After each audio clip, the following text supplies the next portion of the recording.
A lot of people don't know why we're here. Why do we have this question before the public? And I think that's important to realize.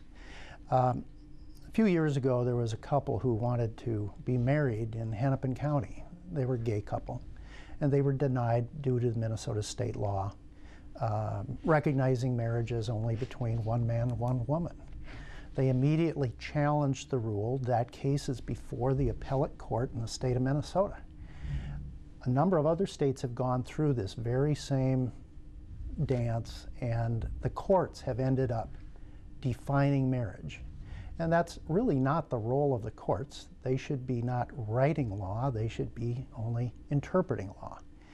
And as a result, we thought in the legislature that it's time now that the public should be involved in defining marriage with their value system, not relying on a small group of politicians down in St. Paul, or even a smaller group of individuals, the judges, defining marriage from the bench. That's why the bill is now before the people of Minnesota this coming November. Why do you think voters should vote yes on this amendment? Well, first, it defines marriage as one man, one woman. It's the traditional definition that's lasted the test of time for thousands of years. Gay relationships, especially pushing into the marriage definition, is something that's more of a contemporary issue. Every time other societies have gone down the role of recognizing gay homosexual relationships, it seems like that society doesn't last long. That's a historical fact. But at the same time, when we look at the reason why anyone gets married, certainly you have the love interest, you have the relational bond, but it's also for propagation of the population. It brings order to that, and I believe that every scientific study has shown that the best relationship for a child to be raised in is one that you have the balanced parental relationship between a father and a mother, and that's the ideal. Marriage is fundamentally about commitment and love and responsibility, the ability to protect our families. We have freedoms that are guaranteed in our Constitution. It should not be made illegal to marry the person you love. And in Minnesota, we treat everyone with dignity. And Senator, there seems to be a lot of information and misinformation out there about what this amendment would or would not do. How would you encapsulate it?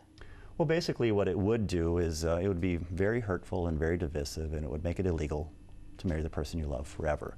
It would forever take away the ability for subsequent generations to have this debate and this discussion in front of the legislature, and it wouldn't create marriage because marriage is currently illegal in our statute books, but it would kind of shut down that conversation. We know that people are beginning to understand fundamentally that their values are supported and affirmed when people are able to form strong families, and it would prohibit that from happening in the future. The intention of this piece of legislation, of this amendment? Increasing public confidence, which thereby will increase voter participation. Because if you don't have confidence, you don't participate. And so that focus is really, really important.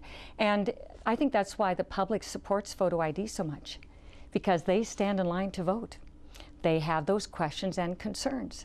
They go through everything else in life where they're required to show an ID. The most valuable public thing you can have is a ballot. People are elected from it who spend trillions of dollars. And so in the public realm, who you vote for is a secret, who you are and where you live is not. It's a public list. It's a voter registration list. And so I think for all of us in realizing that the reason why there's that great public support for that is they have those questions. It'll increase public confidence. And the other thing is, right now, Minnesota's system is a catch 'em and prosecute. Meantime, the ballot is cast and counted. But we spend a lot of money and a lot of time afterwards catching and prosecuting. Right now, Minnesota's #1, 174 convictions, another 66 waiting, and that's just from the 2008 election. It's taking 4 years, court time, prosecuting time. Meantime, their ballot can't be pulled out. It's still in there. There are 6,224 people who cast a ballot, still not able to be found.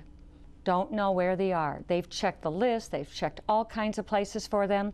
They're still there hanging in the wind. In the meantime, those ballots are counted and included in the vote total from that election.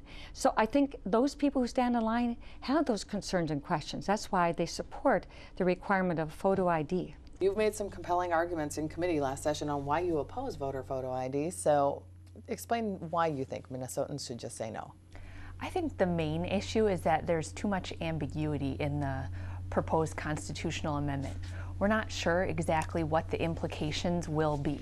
For instance, will students be able to use a photo ID from their college along with an electric bill, for instance, that has their address on it to prove their residency to be able to vote?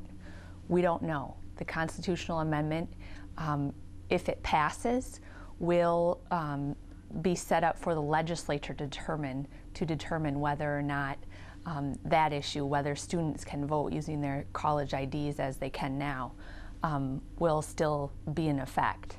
Another example is, will senior citizens in nursing homes be able to use some of the same procedures now to be able to vote if the photo ID amendment passes? It's very unlikely they won't.